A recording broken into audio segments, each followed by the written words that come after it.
Para po sa ating light session, patuloy ang pag-angat ng karera ng OPM hitmaker na si Dionela. Kaliwat kanan po ang kanyang mga gig at concert tours, hindi lamang dito sa Pilipinas, kundi maging sa iba't ibang bansa.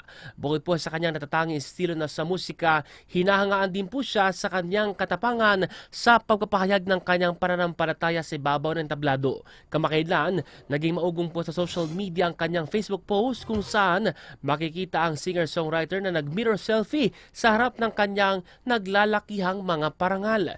Ngunit bukod po sa tropeyo, naging agaw pansin sa mga netizen ang isang sulat kamay sa salamin na "I will make a gospel album for all the churches in PH." Bagamat wala pang opisyal anunsyo o eksaktong detalye mula po sa kanyang management, agad na inulan ng suporta at positibong reaksyon mula sa mga fan ang kanyang manifestation. Excited na po ang kanyang mga tagahanga, partikular ang Christian community, kung paano niya lalagyan ng kanyang swabing estilo ang mga awiting magbibigay papuri at pagsamba sa ating Panginoon. Kilala po siya sa kanyang mga R&B at pop hits gaya po ng Singing at Marilag.